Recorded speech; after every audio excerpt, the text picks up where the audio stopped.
ওই বালিশ চাপা দিয়ে বলে মারে লেছে। বালু চাপা দিয়ে? বালিশ চাপা দিয়ে। বালিশ? বালিশ বালিশ। ও বালিশ চাপা দিয়ে? বালিশ চাপা দিয়ে মারে। কে মারছে? মেয়ের মা? মেয়ের মার। কি কারণ কইয়া মারছে? পরে কারণ শুনছেন? কারণ তো পরে শুনছি যে অবৈধ সম্পর্ক আসলো তার কাকাতো ভাইয়া,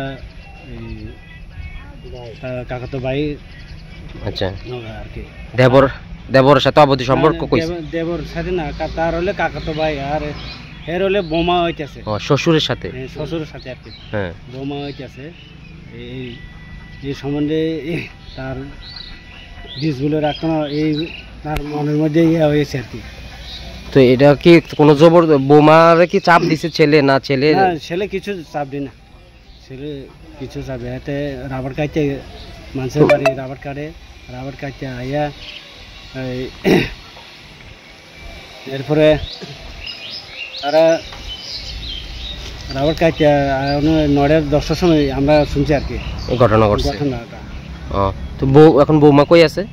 বৌমা এখন থানা 13:30 হয়ে গেছে, থানা আছে। হ্যাঁ, কি স্বীকার করছে নিজে মারছে? নিজে স্বীকার করছে। যে সময় থানা পুলিশ তারা গেছে তখনই বাড়ির ঘরের মধ্যে স্বীকার করছে।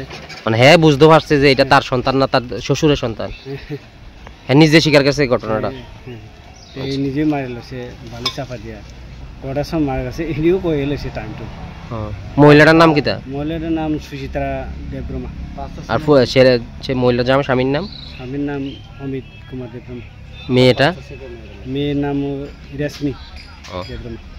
এখানে যে পোস্টমর্টম করে আনছেন হয়েছে না এখন? না, পোস্টমর্টম সারে ডক্টর বলে একজন আছে, 3জন ডক্টর বলে লাগে, তাই জন্য এখন পোস্টমর্টমটা হয়নি। আজকে রাইখা দিব? আজকে রাইখা দিব।